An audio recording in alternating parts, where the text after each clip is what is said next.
Hello and welcome back to my channel. जैसे कि हमने लास्ट क्लास में शुरू किया था डिविजिबिलिटी रूल्स, तो उसमें कुछ डिविजिबिलिटी रूल्स अभी भी बाकी था जिसका मैंने पार्ट 1 अपलोड किया था और आज हम लोग पार्ट 2 के बारे में पढ़ेंगे। लास्ट डिविजिबिलिटी रूल्स में हमने 2 से लेकर 10 तक किया था, तो उसके बाद है 11, फिर 12, तो और कुछ नंबर्स के लिए भी हमें डिविजिबिलिटी रूल्स मालूम होने चाहिए ना। तो सबसे पहले हम लोग सीखते हैं 11 के लिए कि 11 का डिविजिबिलिटी रूल क्या है, कैसे हमें मालूम चलेगा कि कोई भी एक नंबर 11 से डिवाइड होगा कि नहीं होगा, 11 से डिविजिबल होगा कि नहीं होगा, कोई भी एक नंबर हमें कैसे मालूम चलता है। So let us going to learn that one. Rule for 11 का रूल क्या है कि अल्टरनेट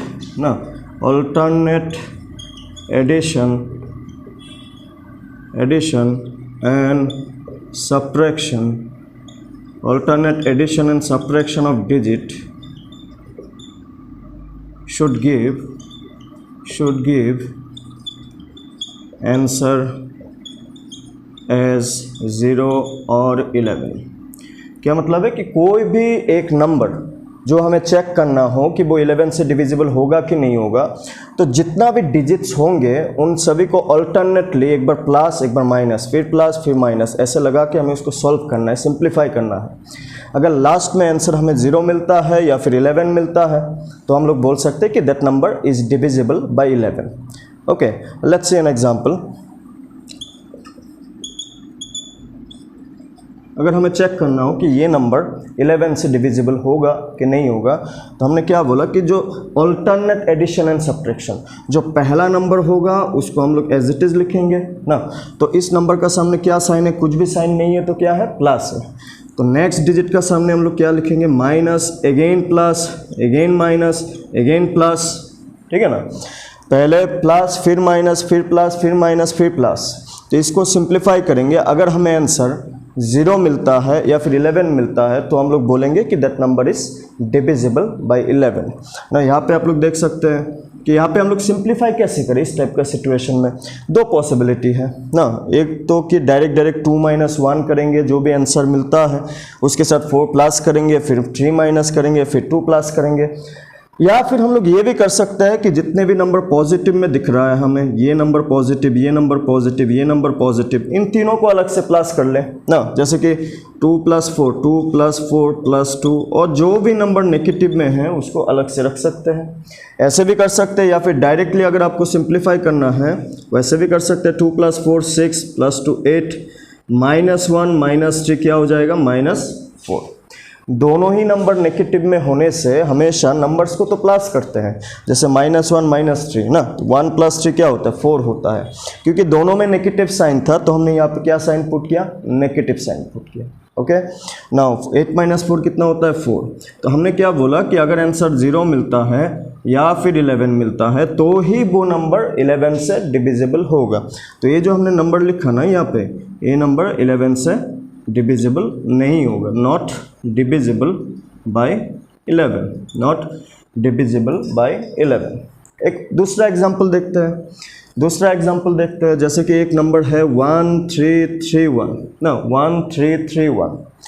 अगर हमें चेक करना हो कि ये जो 1331 लिखा, ये नंबर 11 से डिविजिबल होगा कि नहीं होगा, तो जो सबसे पहला डिजिट है उसको तो एज इट इज़ लिखेंगे, ठीक है ना। देन अगेन, क्योंकि इसका सामने प्लस साइन है, कोई भी साइन नहीं होने का मतलब है प्लस होना। फिर सेकेंड वाले के लिए माइनस, फिर प्लस, फिर माइनस। तो यहाँ पे हम लोग चेक कर सकते हैं, -1 + 1 कैंसिल, -3 + 3 कैंसिल। तो अल्टीमेटली आंसर क्या बच रहा है, 0।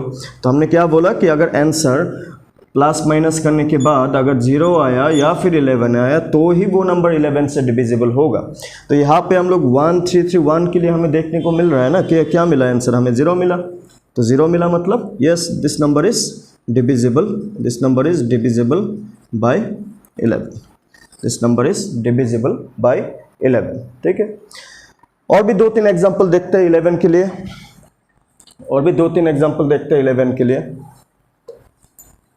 Let's see one more example, 217382. Let us check it कि ये नंबर 11 से डिविजिबल होगा कि नहीं होगा। तो अगेन मैं बता रहा हूँ कि जो सबसे पहला डिजिट है उसको एज इट इज़ लिखेंगे, ठीक है। जो इसका सामने क्योंकि कुछ भी साइन नहीं है, तो क्योंकि हम लोग मान के चलेंगे कि इसका सामने प्लस है, फिर नेक्स्ट डिजिट का सामने minus, again plus, again minus, again plus, again minus, ठीक है। तो यहाँ से इसको सॉल्व करके अगर हमें आंसर 0 मिलता है या फिर 11 मिलता है तो ही हम लोग बोलेंगे कि ये जो नंबर हमने लिखा वो 11 से डिविजिबल होगा, ठीक है ना। तो जैसे कि 2 - 1 1 ना, 7 - 3 4, 8 - 2 6, तो आंसर क्या मिल रहा है 1 + 4 5, 5 + 6 11। तो जैसे कि हमने बोला कि अगर ऑल्टरनेट एडिशन एंड सब्ट्रैक्शन करने के बाद अगर हमें आंसर 0 मिलता है या फिर 11 मिलता है तो ही वो नंबर 11 से डिविजिबल होगा। जैसे कि ये जो नंबर था यहाँ पे 217382, इसको हमने ऑल्टरनेट पॉजिटिव नेगेटिव लिखने के बाद जब हमने इसको सॉल्व किया तो हमें आंसर कितना मिला 11। तो जैसे कि हमने बोला कि आंसर 0 या फिर 11 मिलने से वो नंबर 11 से डिविजिबल होगा। तो ये जो हमने यहाँ पे नंबर लिखा ये 11 से डिविजिबल होगा, ठीक है ना, ये नंबर 11 से डिविजिबल होगा। So that is your about 11। Okay, तो 11 के लिए पूछने से यही रूल हम लोग अप्लाई करेंगे। कोई भी नंबर अगर 11 के लिए चेक करने के लिए बोले या फिर हमें कोई भी क्वेश्चन इस तरीके से दिया हुआ है कि पूछे कि ये नंबर इनमें से कौन सा नंबर 11 से डिविजिबल होगा, तो you can apply this process. या फिर कोई भी नंबर 11 से डिविजिबल होगा कि नहीं चेक करने के लिए भी हम लोग इस मेथड को यूज़ कर सकते हैं, ठीक है। नेक्स्ट देखते हैं हम लोग 12 के लिए। Let's say for 12, rule for 12. Now 12 से हमें कैसे मालूम चलेगा कि कोई भी नंबर 12 से डिविजिबल होगा कि नहीं होगा। तो इसका रूल हम लोग इस तरीके से कुछ लिखते हैं, if a number is divisible by both 3 and 4, then number is also divisible by 12। कोई भी ऐसा नंबर जो 3 से भी डिवाइड होता हो और 4 से भी डिवाइड होता हो तो वो नंबर 12 से भी डिविजिबल होगा।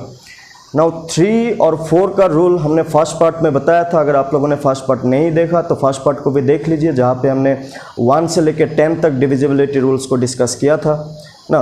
नाउ 3 और 4 से डिवाइड होने से ही 12 से क्यों होगा। लास्ट क्लास में या फिर लास्ट वीडियो में ये भी डिस्कस किया था कि कोई भी दो नंबर अगर को प्राइम होता है, जैसे कि यहाँ पे 3 और 4 ये दोनों नंबर को प्राइम हैं। को प्राइम का मतलब क्या था कि इन दोनों का कॉमन फैक्टर क्या होना चाहिए 1। अगर कॉमन फैक्टर 1 होता है ना, कॉमन फैक्टर कैसे 1 है, अगर हम लोग 3 का फैक्टर ढूंढे तो 3 का फैक्टर क्या है। फैक्टर मतलब क्या था बेसिकली कि मल्टीप्लिकेशन टेबल में अगर हम लोग बात करें 6 का फैक्टर तो हमें सिर्फ यही सोचना है कि 6 कौन कौन सा नंबर से डिविजिबल होगा। जिससे डिविजिबल होता है उसी को हम लोग फैक्टर कहते हैं। जैसे कि 3 को हम लोग 1 × 3 लिखते हैं तो 1 क्या है फैक्टर है, 3 क्या है फैक्टर है। उसी तरीके से अगर 4 के लिए बोले तो 4 का फैक्टर क्या हो जाएगा। 4 का एक तो है 1 × 4 4, दूसरा और क्या मिलता है 2 × 2 इज ऑल्सो 4। तो अभी 4 का फैक्टर क्या है 1 is a factor, 4 is a factor, 2 is a factor. इन दोनों में कॉमन फैक्टर क्या दिख रहा है हमें 1 ही तो दिख रहा है ना। इन दोनों में कॉमन फैक्टर क्या दिख रहा है हमें 1 ही तो दिख रहा है। तो जब भी कॉमन फैक्टर 1 होता है उसको हम लोग क्या नाम से बोलते हैं को प्राइम नाम से बोलते हैं। और अगर कोई भी दो नंबर को प्राइम है और अगर कोई नंबर दो को प्राइम नंबर से डिविजिबल होता है, मतलब a और b, जैसे कि यहाँ पे 3 और 4, अगर कोई भी ऐसा नंबर जो 3 से भी डिविजिबल होता है और 4 से भी डिविजिबल होता है तो ऑटोमेटिकली 3 और 4 का मल्टीप्लाई कितना बनता है 3 और 4 का मल्टीप्लाई बनता है 12। तो 12 से भी वो नंबर डिविजिबल होगा। कंडीशन है कि वो 3 से भी डिवाइड होना चाहिए, वो 4 से भी डिवाइड होना चाहिए। एग्जाम्पल के लिए अगर हम लोग एक नंबर दिखे वो सपोज 144 ना, एक एग्जाम्पल हमने लिया 144। हमें ये चेक करना है कि ये नंबर 12 से डिविजिबल होगा कि नहीं होगा। तो हमने क्या बोला कि 12 के लिए जो रूल है वो क्या है कि अगर कोई नंबर 3 से भी डिवाइड होता है और 4 से भी डिवाइड होता है तो वो नंबर ऑटोमेटिकली किससे डिवाइड होगा, 12 से डिवाइड होगा। नाउ 3 के लिए रूल क्या था, अगर आप लोग फर्स्ट पार्ट अगर आप लोगों ने देखा होगा या फिर नहीं देखा तो देख लीजिए एक बार ना। अगर 3 का रूल क्या था, रूल फॉर 3 के लिए क्या था कि हर एक डिजिट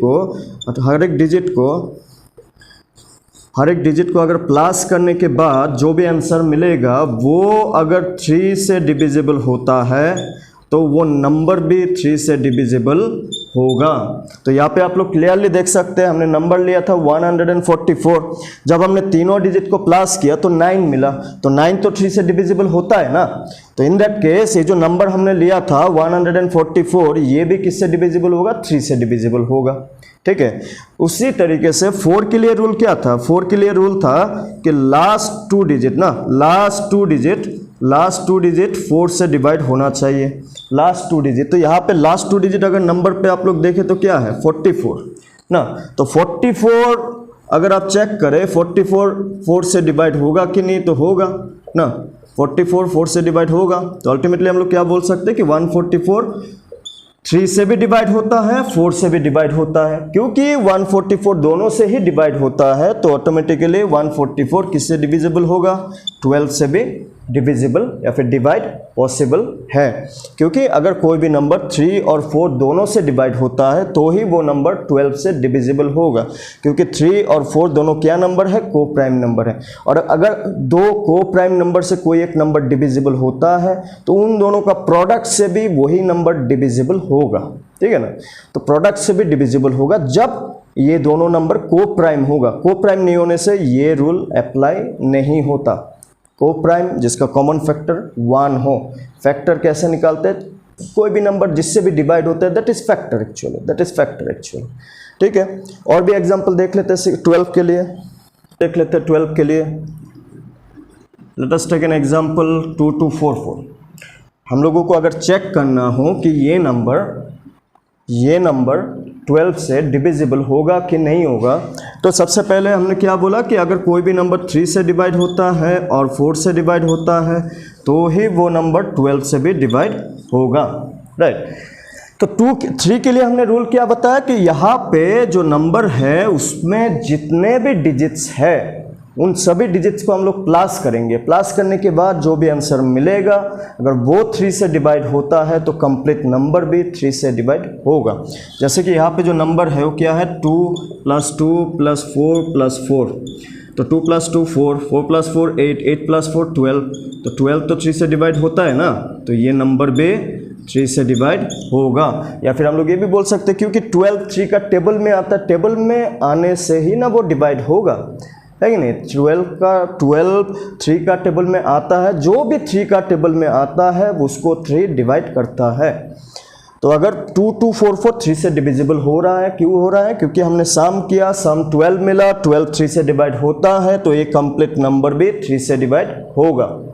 ठीक है, अभी अगर 4 के लिए चेक करें तो 4 में क्या था कि लास्ट टू डिजिट हमें दिख रहा है कितना 44 ना। जैसे कि अभी हमने एक एग्जांपल दिखा था 44 तो 4 से डिवाइड होता है ना, 44 तो 4 से डिवाइड होता है, तो इसका मतलब कि ये जो नंबर है 2244 2244 ये 4 से भी डिवाइड होगा। तो क्योंकि ये नंबर 3 और 4 दोनों से ही डिवाइड हो रहा है तो यही नंबर 12 से भी डिवाइड होगा, 12 से भी डिवाइड होगा। ठीक है, तो ये नंबर 12 से भी डिवाइड होगा। ठीक है, let's say now for 14, rule for 14।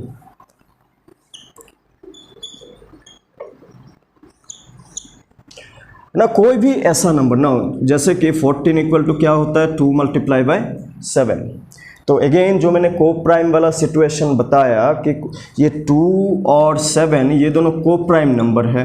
अगर आप चेक करेंगे कि ये दोनों को प्राइम नंबर है क्योंकि ये इसका कॉमन फैक्टर क्या मिल रहा है हमें, कॉमन फैक्टर 1 ना, कॉमन फैक्टर सिर्फ 1 मिल रहा है, तो इसका मतलब 2 और 7 क्या है, को प्राइम नंबर है। तो 14 से तभी डिवाइड होगा, कोई भी नंबर 14 से तभी डिवाइड होगा अगर वो 2 से भी डिवाइड होता है और वो 7 से भी डिवाइड होता है। जो नंबर 2 से भी डिवाइड होगा, जो नंबर 7 से भी डिवाइड होगा, वही नंबर 14 से भी डिवाइड होगा। ठीक है, जैसे कि एक एग्जांपल लेते हैं 84 ना, एक एग्जांपल लेते हैं 84। हम लोग चेक करेंगे कि ये नंबर 14 से डिवाइड होगा कि नहीं होगा। ऑब्वियसली नंबर 14 से डिवाइड होता है ना। 14 का टेबल अगर आप फॉलो करेंगे, 14 5 दा कितना 70, 14 6 दा कितना 84, राइट। नाउ अगर हम लोग चेक करेंगे इसका, ये तो इवन नंबर है, तो इवन नंबर तो 2 से डिवाइड होगा ही होगा। और अगर इसको 7 से अगर आप डिवाइड करने की कोशिश करेंगे तो ये 7 से भी डिविजिबल होगा ना, ये 7 से भी डिविजिबल होगा।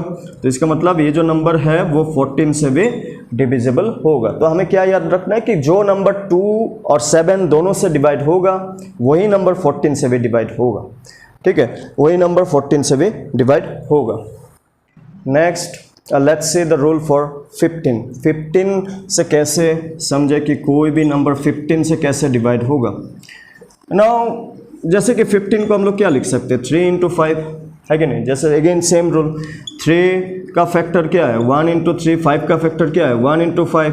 तो 3 और 5 क्या नंबर हो गया, को प्राइम, क्योंकि इसका कॉमन फैक्टर तो 1 ही है ना, कॉमन फैक्टर तो 1 ही है।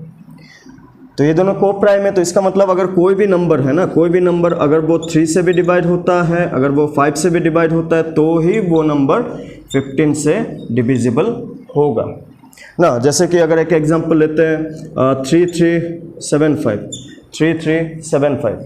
अगर हमें चेक करना हो कि ये नंबर 15 से डिवाइड होगा कि नहीं होगा, तो सबसे पहले तो हमें किसके लिए चेक करना होगा, 3 के लिए चेक करना होगा। उसके बाद हमें किसके लिए चेक करना होगा, 5 के लिए चेक करना होगा। 3 के लिए क्या रूल था, जो हमने अभी बताया भी था कि इन सभी को डिजिट को प्लस किया, जो आंसर मिलेगा वो अगर 3 से डिवाइड होता है तो कंप्लीट नंबर भी 3 से डिवाइड होगा। जैसे कि यहाँ पे जो डिजिट है क्या क्या है, यहाँ पे डिजिट को अगर प्लस करें 3 + 3 + 7 + 5, तो 3 + 3 6, 6 + 7 13 + 5 18। तो 18 तो 3 से डिवाइड होता है ना, तो 18 3 से डिवाइड होता है, मतलब 3375 किससे डिविजिबल होगा, 3 से डिविजिबल होगा। क्यों होगा, क्योंकि हमने हर एक डिजिट को प्लस किया, 3 + 3 + 7 + 5, जिसका आंसर आया 18। तो 18 तो 3 से डिवाइड होता है ना, 18 तो 3 से डिवाइड होता है। तो ये जो नंबर है 3375, ये भी 3 से डिविजिबल होगा। अगेन 5 के लिए रूल क्या था, 5 के लिए रूल था कि लास्ट में 5 के लिए रूल क्या था, रूल फॉर 5 क्या था कि लास्ट डिजिट क्या था, यूनिट प्लेस, जो हमने फर्स्ट पार्ट में भी समझाया था। यूनिट प्लेस में जो डिजिट होगा वो क्या होना चाहिए, 0 या फिर 5 ना। यूनिट प्लेस में अगर 0 या फिर 5 है तभी वो नंबर 5 से डिविजिबल होगा। जैसे कि ये नंबर लास्ट में 5 है तो ये 5 से डिविजिबल होगा। तो 5 से डिविजिबल होगा मतलब ये नंबर, जो नंबर 3 से भी डिविजिबल हो, 5 से भी डिविजिबल हो, वही नंबर 15 से डिविजिबल होगा। तो ये जो 3375 हमने लिखा, तो ये 15 से भी डिविजिबल होगा, पॉसिबल। कितना आंसर है वो हमें नहीं चाहिए, वो तो अगर चाहिए होगा हम लोग निकाल लेंगे, लेकिन डिविजिबल होता है कि नहीं होता वो हम लोग चेक कर रहे थे। ठीक है, डिविजिबल होता है कि नहीं होता वो हम लोग चेक कर रहे थे। हम लोग लास्ट 18 के लिए देखेंगे, then will end this topic. और उसके बाद हम लोग कुछ नया टॉपिक पे डिस्कशन करेंगे। नेक्स्ट देखते हैं रूल फॉर 18। रूल फॉर 18, जैसे कि अगेन 18 को क्या लिख सकते हैं हम लोग, 2 × 9 लिख सकते हैं। 2 × 9 इज 18। और 2 का फैक्टर क्या है, 1 × 2। 9 का फैक्टर क्या है, 1 × 9, 3 × 3। तो अगेन अगर आप चेक करेंगे तो ये दोनों को प्राइम नंबर है, क्योंकि कॉमन फैक्टर क्या मिला, 1 मिला। तो ये को प्राइम नंबर है ना, को प्राइम नंबर है। तो को प्राइम में हमने क्या बोला कि कोई भी नंबर जो 2 से डिविजिबल हो, जो 9 से डिविजिबल हो, तो वही नंबर 18 से भी डिविजिबल होगा ना, 18 से भी डिविजिबल होगा। एग्जाम्पल के लिए देखते हैं 540। एग्जाम्पल के लिए देखते हैं 540। हमें चेक करना है कि ये नंबर 18 से डिविजिबल होगा कि नहीं होगा। हाँ, अगर 18 का टेबल मालूम है तो और भी आसान है आप लोगों को समझने के लिए। मैथ्स में table plays an important role. आप लोग कोशिश कीजिए कि एटलीस्ट 20 तक ना टेबल को एकदम बाय हार्ट या फिर याद रखना ही है, क्योंकि वो आपको मल्टीप्लाई में हेल्प करेगा, वो आपको डिवाइड में हेल्प करेगा, प्लस वो टाइम भी सेव करता है। अगर आपको 18, 19 टेबल मालूम है तो बहुत सारा जगह पे आपका टाइम भी सेव होगा। तो टेबल को याद रखने के लिए कोशिश कीजिए, और टेबल इज़ वेरी इंपॉर्टेंट। ऐसा नहीं है कि सिर्फ मल्टीप्लिकेशन करने के लिए देगा, लेकिन हर जगह पे चाहिए होता है ये वाला। ना यहाँ पे अगर चेक करेंगे तो ये 2 से डिविजिबल होता है। क्यों होता है? क्योंकि इवन नंबर है ना, इवन नंबर है। और 9 के लिए रूल क्या था? 9 के लिए रूल था कि जैसे हमने 3 के लिए सम ऑफ डिजिट्स करते हैं, अगर वो 3 से डिवाइड हुआ तो वो 3 से डिविजिबल होगा, और अगर सम ऑफ डिजिट्स 9 से डिवाइड हो जाता है तभी हम लोग बोलते हैं कि वो नंबर 9 से भी डिविजिबल होगा। जैसे यहाँ पे हमने 540 लिख दिया। 540 का जो डिजिट्स है उसको अगर हमने प्लस किया तो आंसर कितना मिल रहा है हमें? 9। तो ऑब्वियसली 9 इज डिविजिबल ना, 9 तो 9 से डिविजिबल होता ही है। तो कोई भी ऐसा नंबर जो 2 और 9 दोनों से डिवाइड हो, वही नंबर 18 से भी डिविजिबल होगा, वही नंबर 18 से भी डिविजिबल होगा। ठीक है ना, 2 और 9 दोनों से डिवाइड होना चाहिए। ठीक है, so this is the topic which ever we have discussed divisibility rule। divisibility rule में हमें इतना मालूम होने से ही हो गया ना। इससे रिलेटेड क्वेश्चन भी बनते हैं कि इसका k का वैल्यू क्या होना चाहिए, उस टाइप का भी question will try to put in group. Okay, divisibility rules में इतना ही। हम लोग कुछ नया टॉपिक पे नया वीडियो में मिलते हैं। Till then, thank you.